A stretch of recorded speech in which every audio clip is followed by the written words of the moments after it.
that as members of parliament, as representatives of the northern and Asal communities, we are not holding any brief for any politician, for anybody.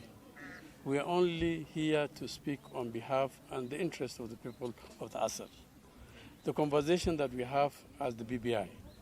The BBI is a reasonable document that has put a lot of gains on the Constitution 2010. We have a reasonable gains. There's a cause for us to support the BBI. That should be there. Whatever gaps that each individual has gathered here this morning and pointed out are some of the gaps we have realized as the representative of the people.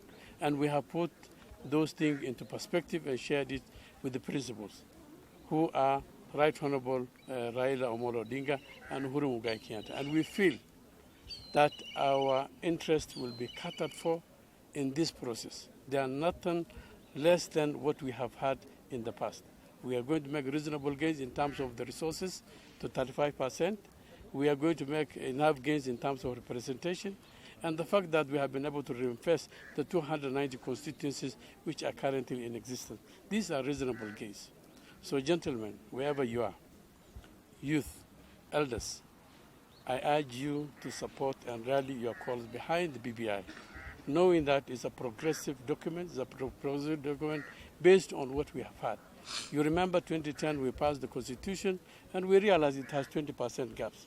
Today is an opportunity for us to breach that 20%, which has been a gap in the 2010 Constitution, such that whatever that remains, that cannot be anchored in law, can eventually be done through the Acts of Parliament, through the various bills, so that our interests can be catered for.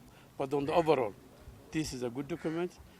Let us support in unison for what you have seen, so that we can become the champion and part and parcel of the rest of Kenya. One thing that I want to dispel it very clearly, that pastoral communities are part of Kenya. We are part and parcel of Kenya.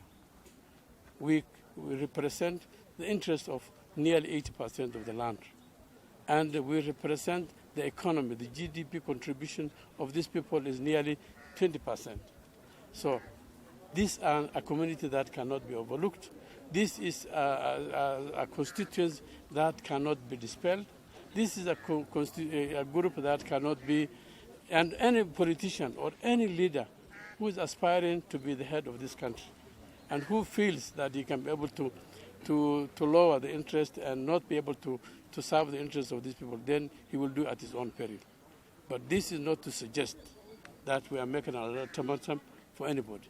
But one thing we are saying is we want inclusivity in the executive. We have an expanded executive. These things have not been coming. So when we have an expanded executive, I want to say it here, that we want to see a reflection of the rest of the regions in the country. Not only 2 regions or 3 regions, but we want an expanded executive representing the interests of the Asal. That is where we need to go. So for anybody who thinks that the expanded executive may not be able to bring in leadership from the Asal, then that is wrong. So one thing that should come out clear, for all these policies, you need to be part and parcel of the executive so that we can be able to spare and initiate and implement our own issues which we have as pastoralists.